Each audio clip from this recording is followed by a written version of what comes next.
Hello and welcome to We Random episode 69. Nice. This is a podcast where, we mess around and we have fun and we talk about stuff and sometimes we get angry, and B is going to tell you a little bit more about that. But B, before we do that, what did the janitor say when he jumped out of the closet?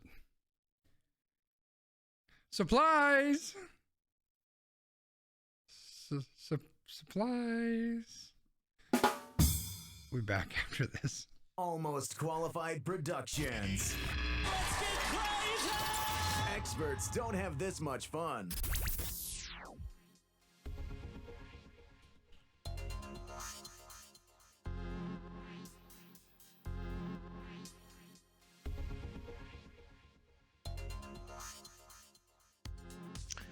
Welcome to We Random, episode 69.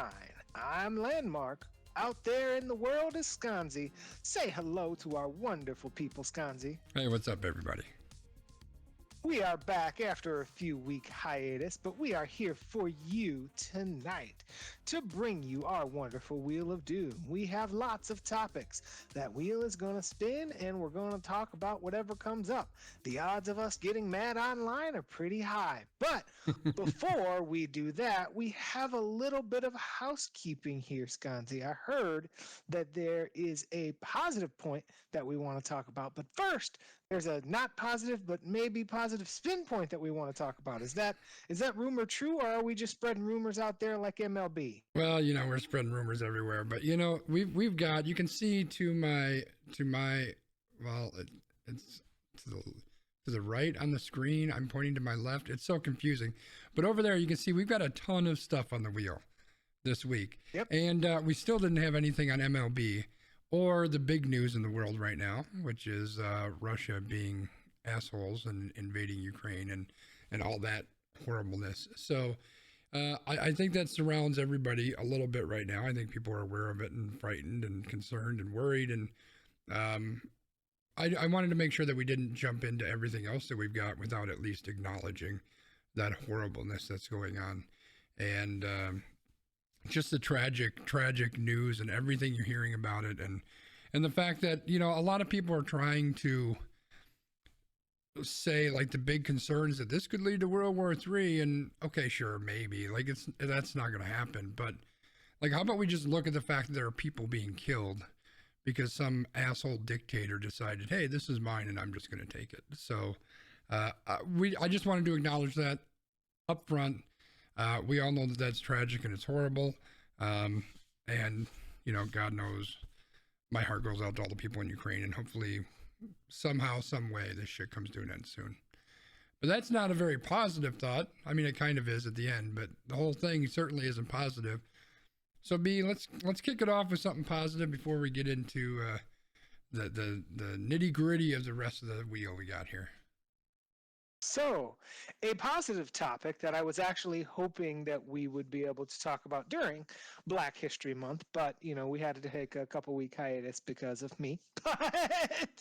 So, I wanted to talk about Rosie White. Rosie is a 6-year-old who, along with her mom, Kenya, make cute and educational videos all year, but dedicated a special emphasis in February for Black History Month. So, Kenya, who is Rosie's mother, said that she didn't want to teach her child the trauma of Black history that she was taught at her, age, and she wanted her child to learn about women and inventors in Black history so that she could have things that she could reflect on and say, hey, I can do that, or I can be just like that person. So I thought that this was kind of a cool story that I came across. And the way that this works is that this child and her mother kind of like come up with a curated story about a Black inventor or a Black woman or a Black person, and then they'll do some kind of makeup or wigs or kind of costumes to kind of emulate that person, and then they do like a cute short educational video. So I thought it was kind of cool, and I thought that that would be something that's a little bit fun for us to share with our viewers and loyal listeners. If you want to check it out, Rosie is on the gram. Yeah, it's a super cool little way for, someone to learn history as well as, an opportunity for them to teach it. And yeah, I think it's a super cool idea. I'm glad she's doing that. As much as we enjoyed that, B, I think it's time that we take our chances. Time to get angry. We're going to spin the wheel. Uh-oh. B's video is a little bit choppy, so don't mind him. Let's start with the 2022 midterm elections. What's this all about, B? Oof. So, Wisconsin is one of 4 states emerging as a top priority for Democrats in an election year where the party is facing fierce political headwinds. In the 4 states, Kansas, Michigan, Pennsylvania, and Wisconsin, Republicans control the state legislators and Democratic governorships are on the ballot this coming fall. These governors are the only backstop against a wave of GOP-backed litigation that's targeting everything from abortion rights, school curriculum, access to voting, and transgender rights. Wisconsin Governor Tony Evers himself has vetoed 66 Republican-backed bills since 2019, the most recent banning an anti-racist teaching bill in schools. Evers says, "I have to protect some really bad things from happening." He said it feels a bit lonely, but he knows that he's representing the people of Wisconsin. So the reason that we wanted to talk about this was to kind of prepare for what's coming. We've had lots of topics on this podcast in weeks and months and even years previous. Yes, we've been doing this for at least a year, right? Yeah. Of all of these things that are coming down the line. And it seems like every time we turn around, there's another bill that's trying to infringe on somebody's rights that's getting passed through in states. And like these 4 states in particular, if they were to swing to Republican control, like it's going to be interesting. So Yeah. this was kind of when I read about this, I was like, this is just kind of interesting, right? The sheer number of bills, like 66, that's a lot. And then the Republicans will say, oh, well, he's not collaborative or he's not working with us or like things like that. But then these bills often have these provisions that would, very much disenfranchise a large number of people in the state. So it's a very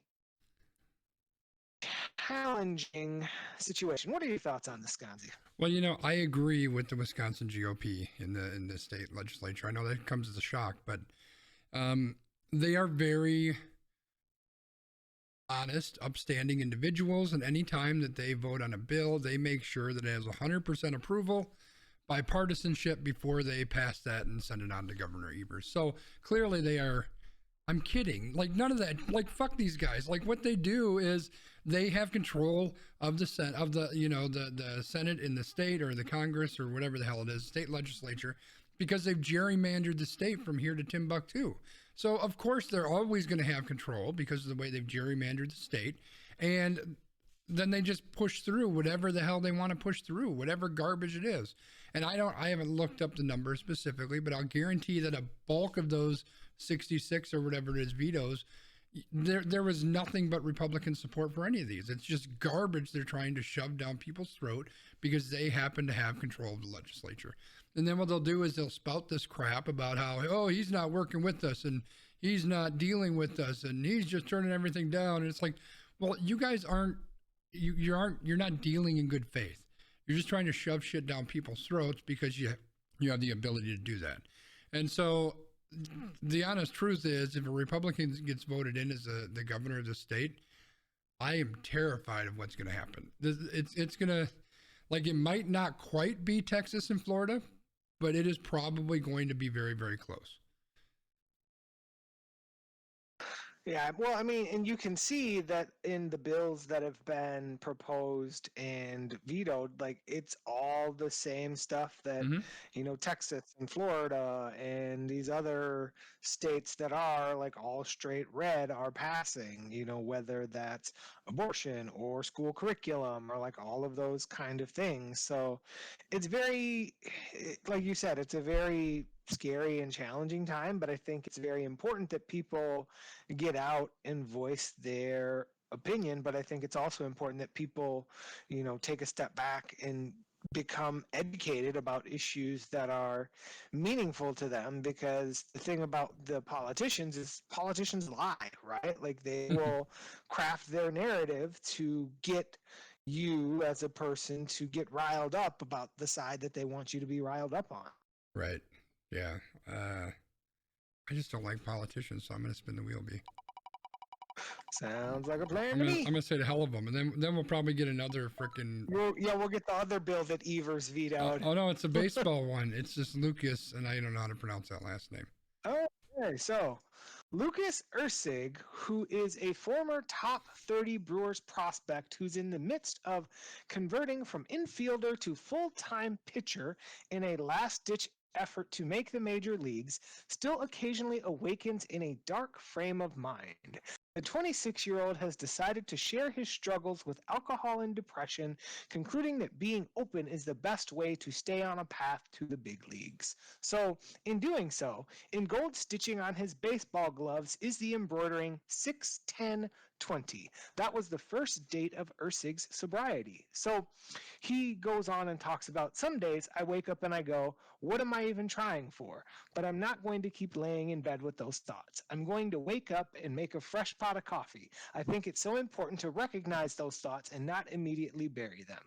In addition to his own path and trying to stay on a path, he and his fiance have even talked about trying to found a program for athletes who are dealing with depression and suicidal ideation. So I thought that this was in some ways a good story, because while, we don't want people to go through things like this, it's so important that when that happens, we talk about it, we don't stigmatize it, and we use it as an opportunity to continue to advance that conversation. Yeah, no, I think it's a good thing for him that he's, getting his shit together. He's moving in a positive direction. He's being open about some of the demons that he's facing. Let's be honest, even in today's day and age where people are much more open about their mental health, there's still a really strong stigma around it, especially when you think about professional sports, right? Like there's a reason why there's not a lot of people who have come out as gay or anywhere along that spectrum in major league sports, right? Is because there's this very macho kind of feeling in when it comes to professional sports of any kind, not even just professional sports. And it's the same kind of thing with mental health, right? Like as soon as you let on that you have mental health issues, now all of a sudden you are lesser than, you are not as strong, you're not good enough. And let's be honest, I guarantee there are teams who are going to look at that and they're going to say, well, does this person have the mental fortitude and the mental toughness that they need to be successful because they happen to be depressed? Like I guarantee you there are front office people that are having those conversations. So to be open about that and to share that it takes a lot of strength to do that. So good for him. And hopefully this is, just one more step on his road to a happier life, whether he's pitching for the Brewers or not. Agreed. It's just, again, always good to see people speak up in these situations. Yeah. See, that was a good story. We're like 1 for 2, B. I mean, I suspect that percentage is going to go down here in a second. It's not. It's going up, B. We're going to talk about a new zookeeper in Milwaukee. All right. Look at us. We've expanded like our 2 good stories of the week. All right. Well, for the first time in decades, there's a new leader at the Milwaukee County Zoo. The zoo's new executive director is making history across the nation as the first black zoo director in the Milwaukee County Zoo's 120-year history. Amos Morris started as a zookeeper at the St. Louis County Zoo before embarking on a career that would take him to California, Texas, Pennsylvania, Indiana, and Rhode Island. Morris broke barriers at every stop. When asked about his journey and how it might impact others, Morris said, on the most simplest side, it says to a young person that, well, it's achievable. When you see yourself, it's attainable. So, again, back to good things, right? Seeing someone in this type of role where I'm going to make an assumption, and I could be wrong, there's probably not a whole lot of diversity in, executive directors of zoos, but seeing someone of diversity in that position hopefully might inspire other people to say, hey, like I could do that. And like, that's good. Like the more diverse ideas and thoughts and backgrounds that we can get in these areas, that's a good thing. Yeah, representation matters. Like representation is so important, and that was the takeaway. That quote was really the takeaway for this. To your point about how many people are in this profession, etc. The article also mentioned that along his multiple stops across the country, he was becoming the first black person in all these different roles or in all these different zoos and all these different places that he was going. So clearly, it's not something that is very very common. And again, representation. His point was absolutely hit the nail on the head, which is when people can see other people that look like them, that are like them, in these types of positions and roles, it opens up those possibilities, right? It's like, choose Barack Obama as an example, right? Like for God knows what was it, 200 years or something. There's never been anybody that was black that's been president. And imagine how many young people look at that and said, my God, you actually can do that. That's actually possible. And it's the same kind of thing, right? Like, not only is it going to open people's eyes to that it's possible, but just imagine the impact it's going to have when some family comes into the zoo and maybe they get an opportunity to spend some time with them. And all of a sudden this child is looking up at someone that looks like them. And this is the person that's in charge of stuff. Like that's a pretty strong situation. That's a pretty strong opportunity for somebody to impact someone else's life. So yeah, this is great. It's good news. All right. Well, now that's probably the only other positive story that we Yeah, have on the wheel. Are you ready to get mad? Are we ready to get mad? Let's get mad about, what is it? Oh, Jesus. Oh, yeah, you're getting mad, all right. You are getting mad. So we are going to talk about not friend of the show and future presidential candidate Ron DeSantis and his state of Florida. So, Florida's House of Representatives has passed a bill limiting when and how teachers and school staff can discuss gender and sexual orientation in the classroom. The legislation prohibits any instruction about sexuality or gender between kindergarten and third grade or in any manner that is not age appropriate or developmentally appropriate for students in accordance with the state's standards. Florida Governor Ron DeSantis previously spoke in support of the bill, saying that they have seen instances of students being told by different folks in schools, oh, don't worry, you don't have to pick your gender yet, you can do all this other stuff. And then they won't tell parents about the discussions that are happening, and that is inappropriate. So basically, this is the whole like parents need to have a seat at the table when there are discussions being had in the school, which sure, but there are lots of venues for that. And this is another I'm just gonna wind you up and let you get mad because I'm at the point where I'm not mad, I'm just disappointed. Well, I don't know that I'm gonna get mad either, because this whole thing and I read 2 or 3 different articles on it, because the more that I read about it, the more it just kind of, like, I just don't even understand it. Like all it is a power grab because we hate gay people. That's really what it comes down to, right?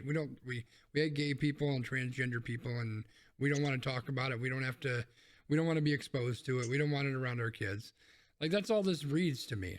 Like, how much conversation happens in kindergarten through third grade when you're talking about gender, like you're the gender that you identify at? Like, I don't think a lot of that's happening. So it feels like this is just a stepping stone to a grander plan that they have to just cut the shit out of any of that anywhere throughout any of their education system or anything else. To me, it just comes across like, anything gay is bad, and we want to make sure that we want to legislate against any kind of gay stuff ever happening ever anywhere. Like, I'm surprised they haven't passed the, can't wear rainbows fucking bill. I'm sure that's next on the docket. Well, I mean, that's part of this whole conversation, right? Because basically what this says is like, you can't talk to a child about the fact that, well, you were born a little boy, but you don't feel like you're a little boy. Like, no, you're a little boy is basically like what this is intended to be, right? Like, it's stripping because if they're not getting that at home, right? Like, if their parents are like, no, you're a boy, you don't get to play with Barbie, then, like, that's, I feel like, where this is going.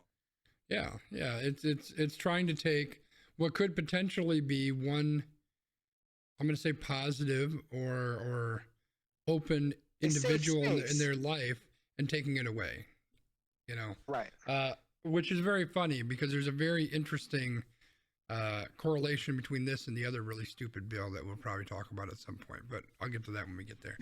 The point is, I'm just sick and tired of these bigots legislating their fucking bigotry. I'm just so over it. Well, and it's funny to me, and I'm gonna probably get myself canceled here, but it's really funny that so many people are like, oh, well, I hate big government, but what's happening? The party of no big government is just out here legislating like, trying to, fucking everything. Micro legislate everything. Yeah. Like at the micro level. They are the biggest hypocritical fucking idiots known to man. Maybe. I know that the Venn diagram is almost a circle, but maybe even more hypocritical and idiotic than certain religious groups. I don't know. I'm just throwing that out there. I'm spinning the wheel because now I'm going to get canceled. I was going to say, isn't that the like Pam Beasley? It's the same picture. It's pretty close. It's almost a circle. Let's talk about Dave Chappelle. This has got to be a good story, right? No. It's probably about diversity housing or something, right? So can I just give the TLDR of this story before I actually talk about the story? I don't care. Do whatever you want, man. This is your podcast. So the TLDR of the story is, if you've ever heard the term "not in my backyard." So yeah, there's a lot of NIMBY here. Dave Chappelle, who is a famous person, lives in Ohio.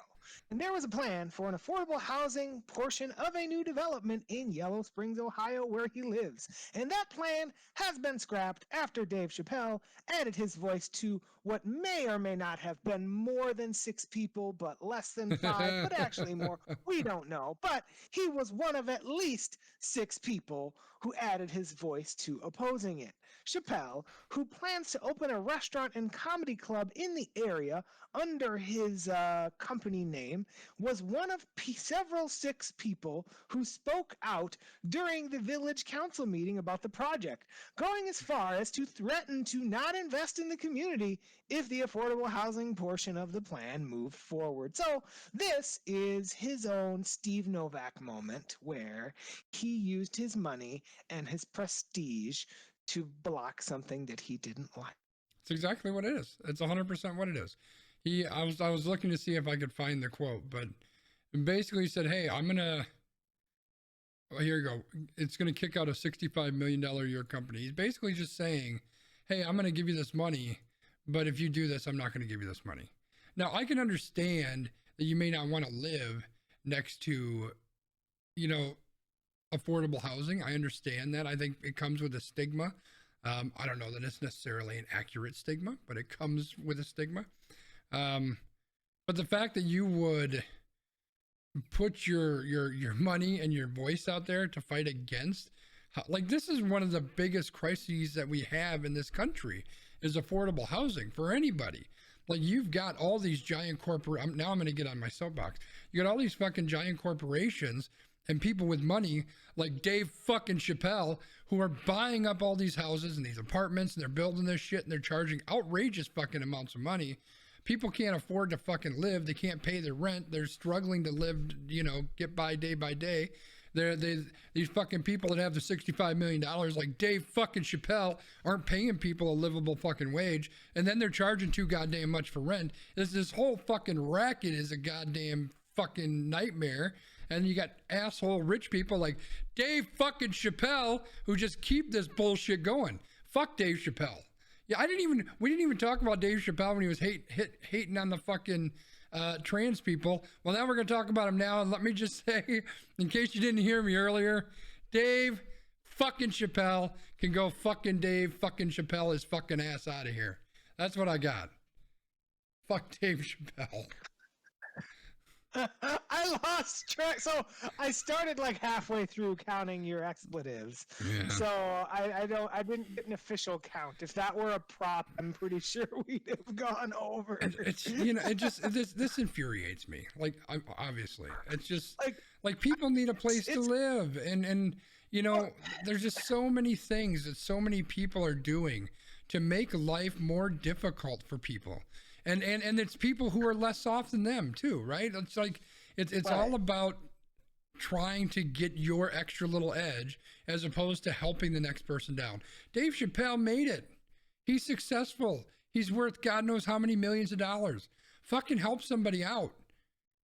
Like I just don't understand. It's like this world. He's basically joining the people that like it's. He's like, okay, now I'm part of the elite, so I'll just act like the elite instead of trying to. That's exactly what it is. Yeah. Pull other people up with me, right? Like that's. He looks a little bit different than the rest of the rich white people, but he's part of most of the club. Mm-hmm. They let him in the back door of the club. He can't come hang out in the club, but he can say he's in the club. And now he's keeping everybody else out of the club because he's a dick. I'm spinning the wheel. Get rid of fucking Dave Chappelle. Fucker. You didn't play the drop for us though. Maybe we're holding on to it. I don't know. Jesus Christ. All right, what do we got now? I don't know. I might try to break the F record now. All right, so we're going to break the F record because we're moving from one governor to another. Texas Governor Greg Abbott is calling on licensed professionals and members of the general public to report the parents of transgender minors to state authorities if it appears that the minors are receiving gender-affirming medical care. Abbott has instructed the Department of Family and Protective Services to conduct a prompt and thorough investigation of reported instances of minors undergoing elective procedures for gender transitioning. A Texas attorney stated that allowing minors to receive transition care such as puberty blockers, hormone therapy, and surgery is child abuse under the state law. So I'll take a minute before I'll let you take a breath. I'll let you get some water before we go for the record of 12 and a half swear words in one soliloquy. So my thought on this is I technically am a mandated reporter, right? So as someone who works in the role that I work in, if someone tells me something about a child that would be considered abuse, I would have to report that. So this is really scary for all of those people who are mandated reporters because you have a legal obligation to report things even if you don't agree or even if you agree with what's happening, right? So this is again your statement before where folks are just trying to push through this stuff to be like, oh well, we're not going to allow people to be transgender. We're not going to allow them to be gay. If we legislate it, it's going to be legislated away because, the previous thing was like, we need to pray it away, but now that didn't work. So now we need to legislate it away. Now I'm going to breathe. I'm going to put myself on mute and you, loyal viewer of this YouTube, now we actually have our own custom URL, which Old Man Wiggum will put in the chat for you, but I will count with my hands how many times Skonzii swears and good. I'm gonna purposely try to not swear now. So there are so many angles to this one. First of all, this is just complete garbage, right? See, I didn't swear there. You know where I was going with that one, and I didn't. This is complete garbage. This is absolutely 100% just nothing but pure anti-LGBTQ legislation. That's all it is. We hate trans and gay people, so we're going to legislate against it. But let me go back to a comment that I had made about how hypocritical and stupid these people are, right? So in Florida, they're saying the parents have to make the decision. The parents know it right. We need to let the parents do what the parents want to do because it's their right, it's their kid. And then the same people in Texas are saying, hey, the parents might not know what the hell they're doing, and they might be doing something that we don't think is right. So if that happens, I want you to report them so we can take their kids away and put them in jail. This is the same group of people who don't understand what the hell they're just talking out their ass, because all this is, technically that's a swear word, all this is legislating fucking bigotry. That's all it is. We hate gay people, so we're gonna fucking make laws against them. This is so goddamn idiotic. It's insane. I got a little bit heated, but like dude, I cannot express how much this shit pisses me off. The fact that we're just writing bigotry into this fucking state legislature, state laws and shit. I'm gonna stop. I'm just so fucking irritated. Stop counting. I'm done. Yeah, I mean, it's like, but like you said, that's kind of the contradiction, right? They don't care that parents have a seat at the table. They care about their own agenda. You know what? Right? I'm gonna interrupt you because I'm not done yet. If you motherfuckers are so goddamn proud of who you are to put that shit in the fucking legislature, wear your fucking white hood to work. Just wear that shit proud. Carry that sign that says I hate gay people. Just fucking own it instead of hiding behind this bullshit. At least own it if you're gonna be that kind of an asshole. But they won't do that, of course. All right, no, that's not how that works. But like, that's the whole thing. It's like it's all of the code phrases and the dog whistles, right? Like that's what it's been for the last, years since what, 2016, right? Well, it's been this way forever. It's been this way forever. The Right. thing is, they're just getting more and more bold, right? And Trump Right. was a big part of that. Trump made it a lot more okay, and quote unquote okay, for people to be more bold about it. And that's what's scary about this. It's not like this is new. It's just new at this level. It's new being this overt. But otherwise, this isn't new. They've been doing this all along. It's just that now they're a lot more bold about doing it. And as you can see, the stuff's getting passed, right? Yeah. So it's just people are okay with this. And it's just, that's the worst part. Is incrementally, it's getting worse and worse and worse. And so what's it going to be in a year, in 3 years, in 5 years? What's going to happen if we get one of these assholes as president? What's going to happen if Wisconsin gets a Republican governor? We're going to have the same shit passed here. And it's just, they're just chopping away at it. Just chopping away at it. This is terrifying. Yep. All right, I'm spinning. I'm just gonna let that God, breathe, I was commenting on one of the stories earlier, and I made a mental note that you're doing a good job not swearing. And then all that shit went out the window. By the way, if my boss is watching this, I don't know why you would be, but I don't really talk like this. This is an actor that looks like me. Anyway, B, we're living with COVID. What does that mean? This is skonzii, not skonzii. All right. Some random person. So living with COVID means that cities, states, and countries even are moving into a new phase of, quote, living with COVID. The UK has dropped all pandemic precautions after Boris Johnson got caught partying. In the US, the CDC has changed masking guidelines so that most communities no longer require masking indoors. The CDC change says that it reflects the overall risk of severe disease from COVID and it being lower due to widespread immunity provided by vaccines and prior infection, such as the Omicron variant. So basically, what this is, to just TLDR this, is we've now moved to what the people who those people are. I don't have to tell you. We're screaming, we just need to look at people who are in the hospital. If people aren't in the hospital, I need to be able to go to the Exploring Brew Pub, and I need to be able to breathe on you at the bar. And then they need to bring me this beer, and all of that, right? Like those people. We've moved to their life now. Those people. So, and for me, I'm kind of at a point where we've been doing this for 3 full seasons now, right? Because it's like we had season 1 where everything was like super scary, and then we had season 2 where last June it was like, oh, this is finally over, and then everyone went and partied for the 4th of July, and guess what? It wasn't over. Yeah. And now we're back to, well, it's St. Patrick's Day. So let's go out and party for St. Patrick's Day and see what happens. Because we got St. Patrick's Day and we got spring break, and then we're going to bring people back maskless. And let's see how that works out for everybody. That's a bold strategy. But for me, I'm just at the point where I'm going to keep living my life. If I want to wear a mask somewhere, I'm going to wear a mask. If I want to stay away from people, I'm going to stay away from people. So y'all do you. I do me. Is season 3. I'm gonna do the same things I've been doing for the last 3 years. Where are you at, Skonzii? I think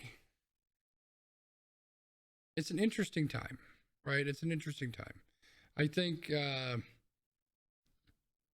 we're kind of at the point, like, people have been over this for a while, but people are again over it, and it's funny how that seems to happen, in an increasing amount as the weather starts to get warmer, right? People are getting antsy. They want to get out. They want to do stuff. And I get that. I'm the same way. Like, I almost never leave my house, and part of me wants to, part of me doesn't. It's about staying safe too, but also I want to get out and see friends. I want to go out and get something to eat. I want to go grab a beer with somebody. I want to go to the fucking cigar shop and just hang out and smoke a cigar. But I don't want to do that if it isn't safe. And maybe it is more safe. I don't know. I mentioned this to Wiggum this weekend when we were chatting. I don't know that I 100% believe the CDC is completely on the up and up. I think there's some political pressure there that's being put on them to try to open things up a little bit more. But I mean, this is what the world's going to be. Like, it's going to start to slowly start to. I think I said start to about 12 times, but it's slowly going to start to probably roll back a little bit to how life was before the pandemic hit. I think we're gonna see a lot less masks. Not that there's a lot of masks right now, but I think we'll continue to see masks to some degree. People will probably be a little bit more cognizant of that. I think we're gonna see people getting out a little bit more, which I think is already happening. It'll be interesting to see how this impacts work and all those types of things. But I think we're just kind of at the point where, with the vaccines and the booster, things are safer, and I think people are just kind of fed up. So we're just kind of moving into whatever this next phase of everything's going to be, and everybody just has to do what's best for them. That's what it really comes down to. Yep. Yeah, I think that's the most important thing, is people doing what's best for them. And again, it's all an evolving thing. It's always been an evolving thing. Like, hopefully we're at the point where, like, yeah, it's good and it's better, but we've got a big test coming up with spring break and with St. Patrick's Day. So yeah, we'll see where things are at, like, April 1st. If things are good April 1st, like that's awesome. I mean, we saw how things were with the Cron. Like, after New Year's, it felt like everybody had the Rona after. Yeah. It was like, hey, I started the new year with the Rona, right? Like, well, that's the thing. I think the numbers are still high about who's getting it. It's just that people aren't getting as sick with it. And to be honest, I haven't been focusing on it of late. I've got more important thing to worry about. But I believe that hospitalizations are still that's what we're using as the main focal point versus who's getting it, because the bulk of people who are getting it aren't getting severely sick unless you're not vaccinated. Then Ivan Drago. But anyway, I think that I think it'll be interesting to see how things play out, and I'm ready to live life a little bit again. Well, that sounds good to me. So when you're ready for somebody to breathe on you at the brew pub, you let me know, brother. All right, good deal. Maybe next week. We'll see what happens. Spinning the wheel. If we go on date redacted at like 11 a.m., it might not be horrible. Yeah. I think I don't remember what this one is, but I'm sure I'll get angry again. We gonna go to Alabama, B. What's happening in Alabama? Oh, yeah. It's time to get angry about Alabama. Because in the good old state of Alabama, a Jewish student said he was shocked when a history teacher at Mountain Brook High School in Alabama had classmates stand and give a stiff-armed Nazi salute during a lesson on the way symbols change. The student said the class was learning about the Nazi salute and what it meant before it actually became a hateful gesture. After sharing video of the incident online, the student says that the school reprimanded him and told him to apologize to the teacher. The lesson was meant to show how symbols change by demonstrating that something very similar to what is now known as the Nazi salute was used before World War II to salute the U.S. flag. It was called the Bellamy Salute, and it was ditched in 1942 for the right hand over the heart gesture that now is used following the United States' entry into war. So I learned something new, that there was this Bellamy gesture, but I also learned that something is going on in this classroom that Ron DeSantis and Greg Abbott might want to know about, because some parents should be involved in that, but the school's like, oh no, you need to apologize to this teacher. So you tell me what your thoughts are on this, Wisconsin. About 100 years ago, maybe not quite that long ago, 80 years ago, there used to be cartoons on TV that had very strong, I'm not even going to say racial undertones. They were just fucking racist, right? Now we live in a day and age now where those avert racism isn't a part of today's cartoons, right? Did you understand the point I just made, B? Do I need to play the fucking racist cartoon for everybody to understand the point? Like, you can say, hey, there used to be a salute. It was called whatever it's called. And it used to be very similar to the Nazi salute. And then it changed. Like, you can have that conversation. End of story. You're done. It's not that goddamn difficult. If you can't figure it out, you probably shouldn't be a teacher in the first place. But here's the thing I want to call out is this kid had issues with this, right? And so he posted a video. And how did the school respond? They said, you're an idiot. You're making us look bad. There's nothing wrong with it. Go apologize to the goddamn teacher. And then the video started to get some heat, and, the news started to show it.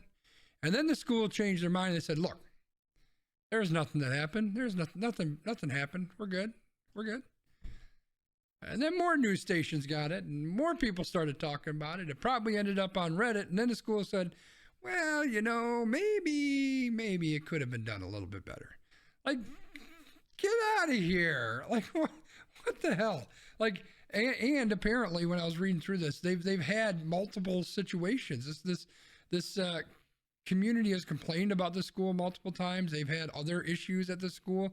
Like, I mean, I know it's Alabama.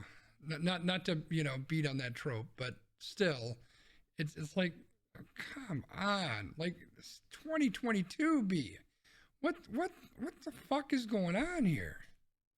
But again, like, here's the contradiction, right? So I'm going to guess that if we actually went through like the state legislature stuff, they've probably passed some laws that are like, oh, well, you can't talk about XYZ, diverse issues. And one of the things that the article mentioned is this school district had actually gotten rid of a kind of like diversity training curriculum. Yet this dude's out here like, hey, let me show you this Bellamy salute, and I'm going to have you do it, or the Nazi salute, or both, so that you can see how they're different. What? Well, and the fact that this dude had them do the salute, like, that's the thing. Like if you talk about it, if you show pictures of it, look, this is, how Americans did it, and this is what the Nazis did. Like, I can even understand that, right? You're teaching. Right. There's no reason. I cannot think of a single solitary reason why you would have people do that, except for the fact that you're getting off on the fact that you're having people do a Nazi salute in your classroom. Like, that's the only reason I can think of why this dude has this happen. Like, it's just so stupid. Yep. All right.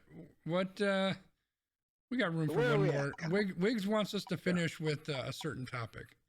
So if it comes up, we'll Oh. do it. If it doesn't, we'll end on that one. But instead, before we get What's to the that, topic that he wants? we're going to talk about Kroger. B. What is Kroger, and what's that all about? So Do we Kroger not is like what Kroger? might make me. Kroger may make me break the swearing record of 12 and a half, but probably Nice. not because I try to be maintained. Grocery store ownership group Kroger is expecting sales growth. Did you hear that? Growth of at least 13.7% over the past 2 years and has seen their stock rise 36% over the past year.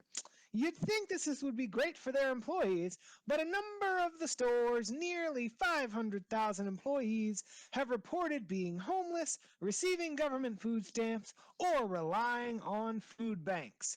The Economic Roundtable, a nonprofit research group, surveyed more than 10,000 Kroger workers in Washington, Colorado, and Southern California about their working conditions. The report found that Kroger was the sole employer for 86% of those surveyed, partly because more than half of them had schedules and work hours that changed at least every week, making it difficult to commit to another employer.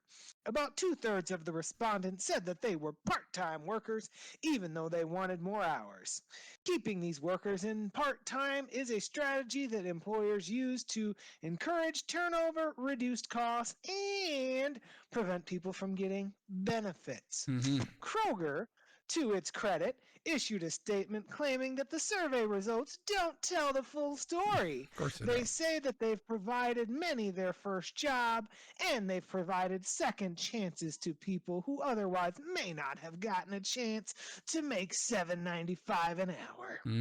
So now, I do want to say, and I feel like I almost want to rope this into the other Tony Evers story.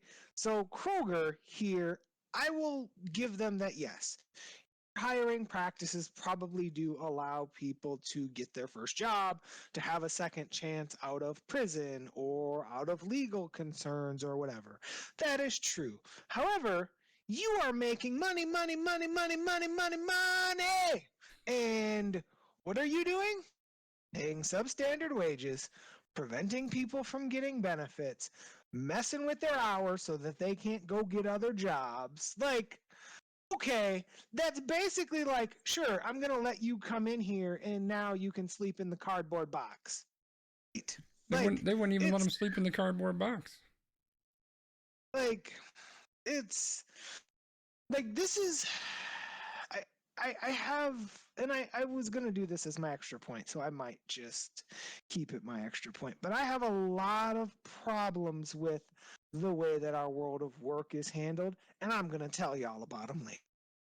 Yeah, corporate greed is insane. And, you know, this kind of goes back to what I said about Dave effing Chappelle. See how I censored myself there? Should be proud of me. I'm disappointed because I know you wanted to say go fuck yourself earlier, and you didn't, and I was very sad. Yeah, I did. Like you hear about inflation, right? We've talked about it even here.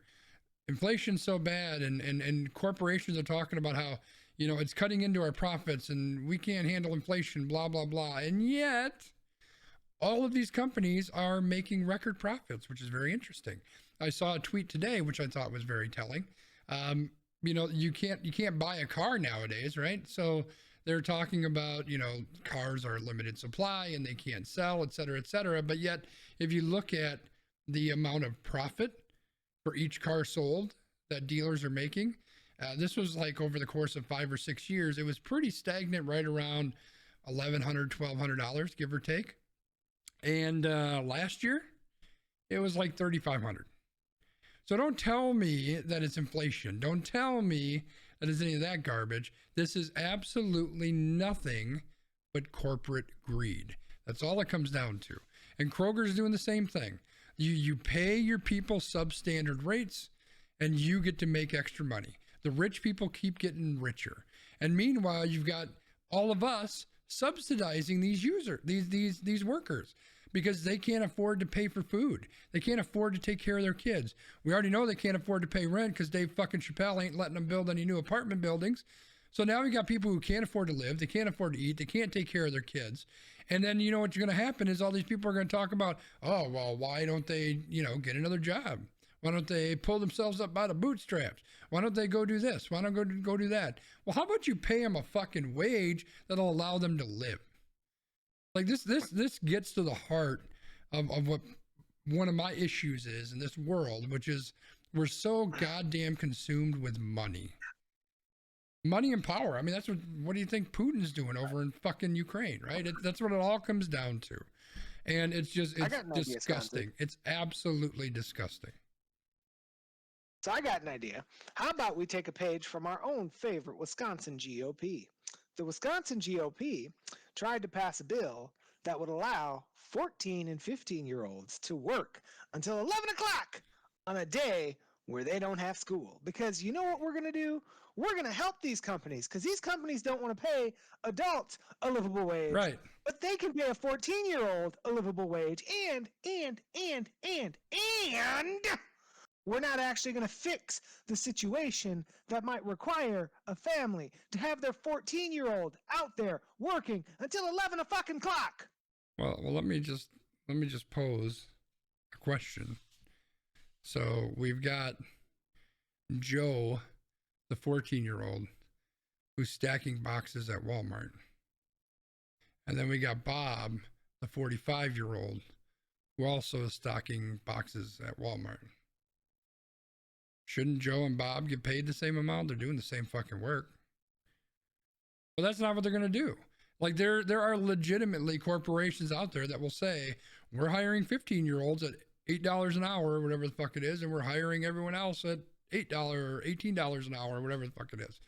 Like that's why they want to push this through. They want to get labor and they want to get cheap labor, and they want to get cheap labor that they can exploit. That's all this is. That's all this is. It's trash. Well, it's trash. Yeah, and it's like, you know, that conversation to me is really interesting because, you know, some people will say, like, if a child wants to work, yes, like it's good, it's character development, it's building, it's things like that. But in theory, like if you really need your 14-year-old to be out there to work, we need to deal with the socioeconomic and the systemic issues that make it so that your family is reliant upon a child to keep you afloat. Well, yeah, that's part of the issue. And you know what? I understand that there are kids who want to work. There's kids who, you know, school doesn't really work for them, or it's an issue, or they're never going to go to college anyway. This is just helping them get a jump start on whatever it is their career may be going forward. Like, I understand all of that, but, and I don't know that I'm even arguing that. You know, like a parent, not to take a page out of one part of the GOP's book, not the other part, they look at it differently, but the other part, you know, the parents should be able to decide, right? Like if my kid is in a position where he can go and he can work, great. They're going to get exploited. But again, I think the parents can make that decision to monitor that. I think the bigger problem is that this is just an opportunity to exploit people, and that's the problem. All right, one more story, and then we're going to move on to the extra point. I would like everybody to focus your attention over that direction. We got a new picture. We haven't had a picture in a while. Oh, we got a picture. But it seemed appropriate that we put the picture up there. Number 36 of the Green Bay Packers B. Why would we talk about that guy? So we are talking about Packers Hall of Famer, Leroy Butler. So Packers safety Leroy Butler was one of 5 modern era candidates and 8 total people selected into the Pro Football Hall of Fame for the 2022 class. Butler becomes the 26th member of the Packers organization inducted into the Hall. Second most in the NFL. Hold on. Don't say it. I'm not listening. I'm taking my headphones off. I gotta say it. Jeff, this is the one time we're gonna say something that you like. Behind only the Chicago Bears, who have 30.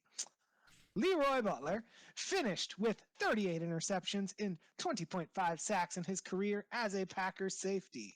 His defining trait was his all-around ability to excel while defending the run and in coverage, but also being able to blitz the quarterback. Butler is only one of 4 players with at least 35 interceptions and 20 sacks since the NFL made sacks an official statistic in 1982. You want to know the other players? That would be Hall of Famer Charles Woodson, Brian Dawkins, and Rondé Barber, who made the final 15 in the Hall of Fame voting this year. So Rondé's going to make it in, but we're not talking about Rondé right now. We are talking about Leroy. Now, I so appreciate Leroy Butler. Like everything that you hear about this man, everything that you see him doing out in the community, it is amazing. Like his story from being a special needs child to, dealing with the fact that his family came from poverty and like I've listened to so many of these stories and watched so many of these videos, and I even at one point had an opportunity to interact with Leroy in person, which was kind of cool. But like, dude is just like a genuine ass man, and it's awesome that after all these years, he's finally getting his due. Yeah, like back when the when the Packers, in the 90s, when the Packers kind of came into what they are today. Yesterday. I mean, who knows what they'll be tomorrow.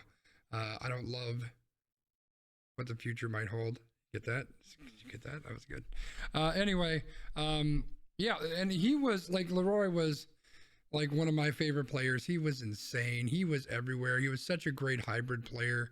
You never knew where he was going to be or what he was going to do. Some of the best defenses the Packers ever had was around that time, and he's a big part of that. So, yeah, this was great. I was really hoping he would get into the Hall of Fame. Yeah, I'm excited about that. It's good. This is a good news story. It is. And, his involvement in Wisconsin and the Milwaukee area, like Yeah. he's hustling. He's a man who, says that he doesn't drink, but he's got his own line of vodka. He's out here, helping schools, talking about bullying with teachers. He actually supports Kroger, which is unfortunate considering Jesus. the shade that we just threw on Kroger. But, Yeah. Good deal. Congrats, Leroy. You deserve it, man. Yes. Congrats. Congrats to Leroy. That's good stuff. All right.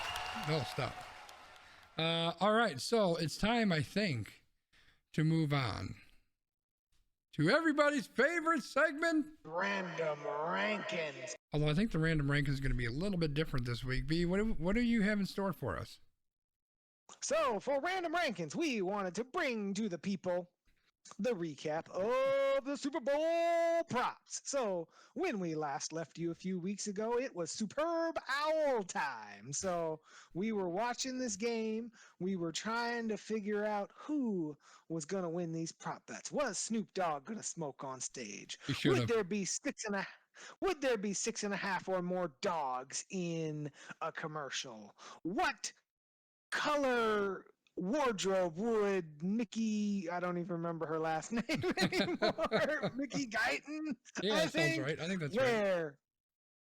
So, we had these props, and there were 4 entrants into our tournament. There was you, Skonzii. There was Old Man Wiggum. There was MLE, and then there was me, Landmark. So the 4 competitors put in all of their props, and we have a winner. So the not winner is Skonzii. Skonzii finished with 3 points. I mean, to be fair, Snoop Dogg should have smoked on the goddamn stage. That's all I'm saying. Also a not winner is Old Man Wiggum, who finished with 4.5 points. That left it between Landmark and MLE. So, MLE took an early, decisive lead by picking everyone's favorite Odell Beckham Jr. to score the first touchdown of the game. That was actually a 7.5 point prop for MLE. So, in the course of the game, Landmark being me, got several nice little props right, and it came down to the last prop.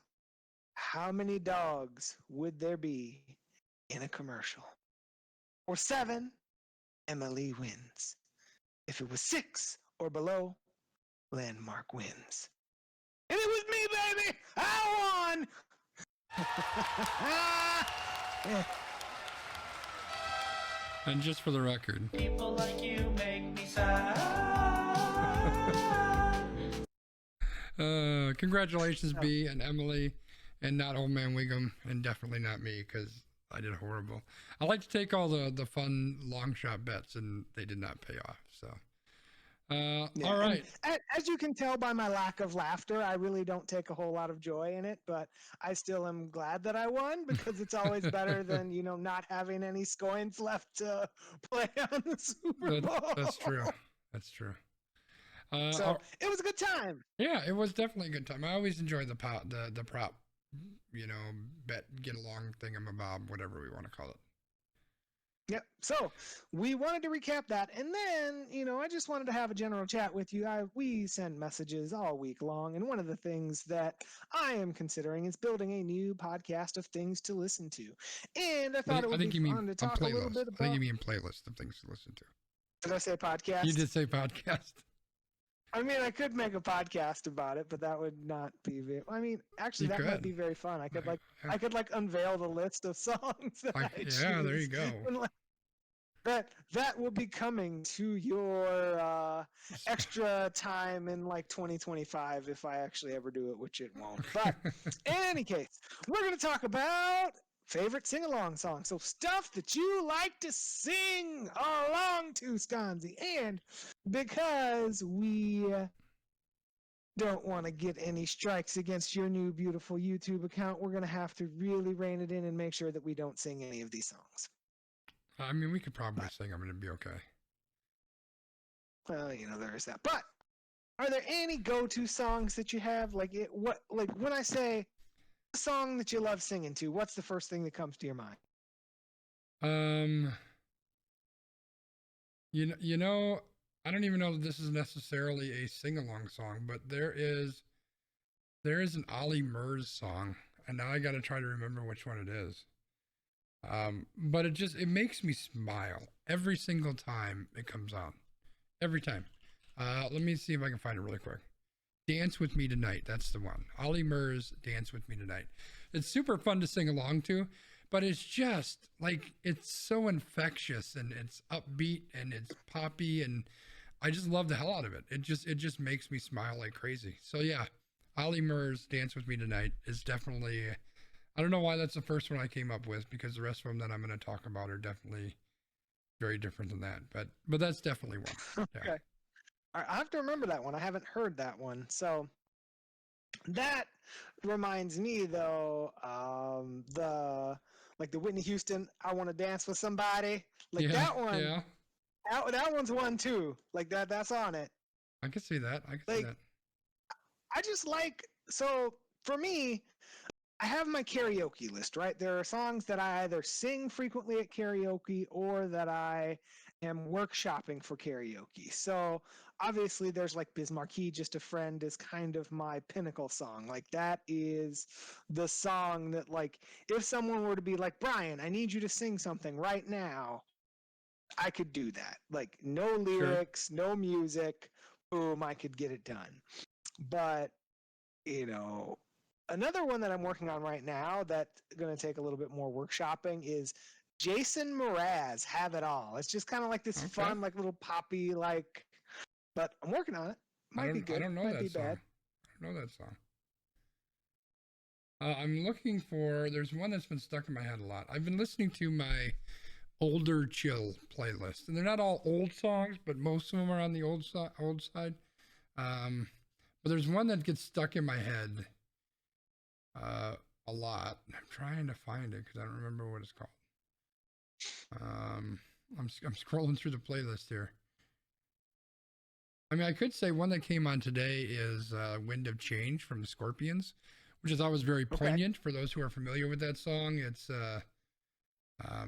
really about the fall of communism and the Berlin Wall coming down. So I thought, considering with everything that we're dealing with nowadays, I thought that was very poignant, and so I listened to that one quite a few times when that came on. Okay, I must have missed it scrolling through here, but like this playlist is full of, you know, like Creedence and Jim Croce. There's some Billy Joel on here. John Denver, you know, like just singer-songwriter kind of stuff, Springsteen. Gotcha. That's just kind of where I go. Croce's always a go-to for me. I love Croce. Okay. I'm gonna see if I As you can find that tell, song. Skonzii and I have kind of different stuff that we go to. Like, I would be remiss if I did not mention Vanessa Carlton, 1,000 Miles. Like, that's one that I can belt out to, but that's more for personal reasons. I don't know who that is. I don't know who that is either. Very well. What? Yeah, I don't know who that is. I know that it's somebody that you're a big fan of, but that's all I know. I don't know who it is. All right, well. I'm pretty sure I've that's never fine. listened to anything from them. I mean, I can. I just pretty sure that I haven't. So sorry to break your heart. It's fine. I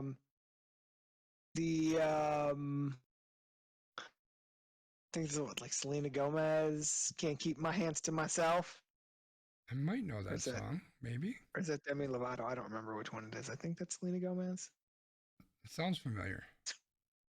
But like, there's just a lot of like just random earworm songs that just get stuck in my brain. And I thought that would be kind of a fun conversation to have, because Yeah. music to me is so important, because you can convey emotions. You can just like let things go. You can just like scream. There's a lot of songs you can just like yell and scream and just rah, and it's fine, right? Like, Sure. that's not normally what I do. I normally just sing like horribly and just kind of try to make stuff up, but it's fun and I enjoy it. So I found the song finally. Okay. It is Danny's song by Loggins and Messina. Okay. It's a great song. I'm gonna try to put the clip in here for Wiggum and see if I can beat him.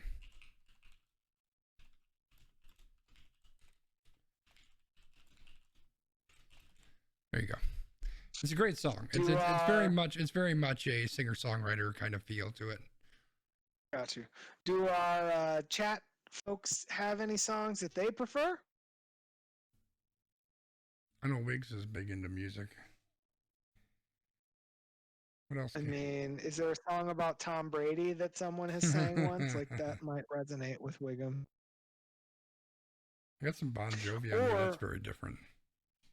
Yeah, or we could ask Wiggum like what child song is like all the rage now, whether it's like Baby Shark or like Johnny Johnny. Dude, or it's like, fucking Bruno.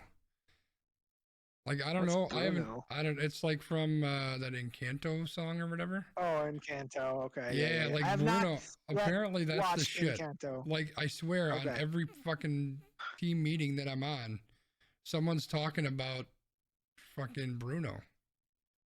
Okay. Like, it's insane. Today someone started singing it. I'm like, dude, I'm gonna have to watch that movie because I don't know what you're talking about. But Right? clearly it's good. Yeah. My coworkers are all about it. See, but I'm I have telling you, not that's what yet. it's at. Apparently, this is Yeah, the first Disney #1 hit since A Whole New World. I don't know if that's true or not, but that's what somebody said today. Because we're talking about it in a stupid Okay. meeting instead of actually, Okay. talking about our work stuff. I remember A Whole New World. Like, that was a jam back in like when I was like a little bitty. See, and again, like, you want to sing it, but you can't. But I you know. know, Well, you could like. because it's A Whole like- New World. Because wasn't that like Luther and I don't remember who else was on that. I don't know if Luther did that. Maybe he did like a rerun of it or something, or like See, a now I gotta re- find thing out. or whatever it's called. Because I feel like Luther. Hold on, let's find this out real quick. Internet. Encanto, no. We don't talk about Bruno. Yep, that's the one. Uh Apparently, people talk about it all day long in my work meetings. So oh. yeah, I'll have to watch that Okay. one. I do like the Disney or whatever those animated kind of shows are. Does Which is that funny mean that 'cause I we're don't- watching Encanto this weekend? I mean, maybe I don't know.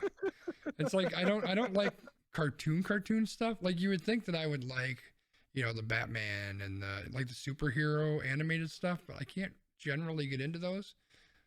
I don't know, but the Disney stuff, the Pixar stuff, I enjoy the hell out of those. Yeah, so apparently Bruno's the one. Bruno's the one, okay. Cover versions, let's see. Are you looking up A Whole New World? I am. I'm looking up cover versions. Luther Vandross, A Whole New World. I don't see him on. Well, maybe it wasn't Luther. Maybe he was on something else. He probably was on something else. Nope, it looks like he did do it at some point. Okay. Looks like maybe he did. I don't know. This well, is now we know. Emily says it's a beautiful movie, so I'll check it out. Okay. All right. So that is your Encanto cell for the day. How do you feel about moving to our extra points? Do it. I already got the screen up. Tell us what you got, B. Hello. So what I got for you all today is just a conversation about hypocrisy, because we've come on this podcast week after week after week, and we've talked about workers' rights and people being paid a salary that is befitting their abilities and things like that. And then in the sporting world, we see MLB trying to keep their slice of the pie as big as it is. In football, we see people saying, oh, Aaron Rodgers doesn't deserve a high-paying contract because he doesn't want to get the vaccine, or he doesn't, make the Super Bowl every year. And I would be a hypocrite to come on here and say that I agree with those people. You know why? If we don't agree with the way that salaries are paid somewhere, we can have that conversation. But at the end of the day, pay people a salary that is befitting of their work, right? I know that salaries in the NFL and the MLB and all of these places are exorbitant to me, someone who is never going to make that amount of money in my entire life based on the profession that I have chosen. But that doesn't mean that I want to undercut these people at the knees because they're making that kind of money. I don't want Richie McRicherson out here, Mark Attanasio, who's spending $500,000 on a ticket stub to say, oh, well, I can't pay Lucas Ursig more than $12 an hour. Like, stop it. Let's have some accountability. Let's think about other people and not just about how rich our fat pocketbook can get. That's what I got, Skonzii. Back to you, brother. All right. Good stuff. Yeah, so I wanted to talk about something that transpired in the streaming world last night. And I'm actually reading an update right now. There's some updates, so I need to catch up on it. But there is a group, and I don't know if they're originally a Twitch channel or whatever the case may be. They're called Artisan Builds, and they, build fancy PCs and whatever. They've got this ambassador program where basically they just ask people to advertise their stuff, and maybe you can win some stuff or something. They don't pay anybody, is my understanding. It's just, hey, advertise their stuff, pop up in chat, hey, come check out this thing, whatever. So last night they had a giveaway for a brand new PC for their ambassador people, and this person won the PC, and then apparently they just started trashing this individual. They started throwing out their statistics. Oh, well, they only have this many followers. Oh, well, they only get this many views. Oh, well, they only do this and they only do that, and basically just disparaging this person all over the damn stream. Like, just being complete dickholes, really. I mean, there's not really a better way to say that. And of course, things are going crazy today. That individual recorded it or took clips of it, posted it out on their Twitter, said, hey, this is what we're dealing with. This isn't right. And it blew up, which it should. This Artisan Builds has about 240,000 followers on Twitter, although they've lost about 10,000 or so today so far, from what I've noticed. It was actually pretty funny. There's a guy who does something similar. He builds PCs, and he's got 1 million followers on Twitter, and he says, hey, I will build you a PC and I'll give it to you. Also, they shouldn't talk about how small other people are because they're pretty small, which is funny because he's got 1 million followers. Whatever. Anyway, it was this big back and forth, and apparently they've put out a statement and a video now, so who knows what that says. But all of that said, what I want to talk about is just treating people with dignity. It's not that hard. We clearly, I got all upset on a couple of the stories we had where we're legislating bigotry and hatred. Like, it's one thing when people used to hide behind a hood and stand in the middle of a field somewhere and, do their whatever bullshit they did. Not that that was ever okay, mind you. But now we're actually writing this shit into law. Like, we just need to be better. We need to lead with love. That's right, old man Wiggum. We just need to be better. We need to treat people better. And I loved all the outpouring of support that this person got. There were multiple different companies that offered her partnerships, paid partnerships, and people offering to send them PCs. I don't want to misgender. I'm assuming, but I don't want to assume. People offered to send them PCs and all of that. They are very small. They're a very young creator. And there was just a lot of love that surrounded this person to really help support them and support them through what was a pretty ugly scenario. None of the clips I saw showed that they mentioned their name, but I'm guessing they probably did. That's a pretty damn embarrassing situation to be in. So I guess I look at this two ways. One, don't be a dick. Rule number one is always don't be a dick. But two, we as a people have a capacity to be goddamned amazing and caring and loving, and seeing the way people came to this person's aid to support them and help lift them up, lift their voice up, was very, very inspiring to me. So, message of the day, don't be a dick, and just share kindness and share love, because that's what we need to do, man. That's all I got, B.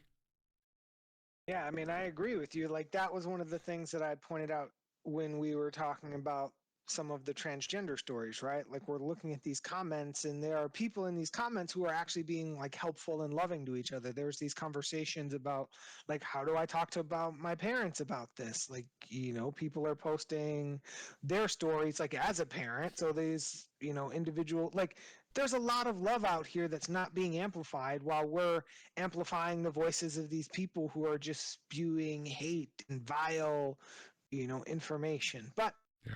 what we're going to do right now is we're going to spew our information so you can spew vile information at us that we will then block, because ain't nobody got time but at. So you can find me on Twitter at LandmarkMKE.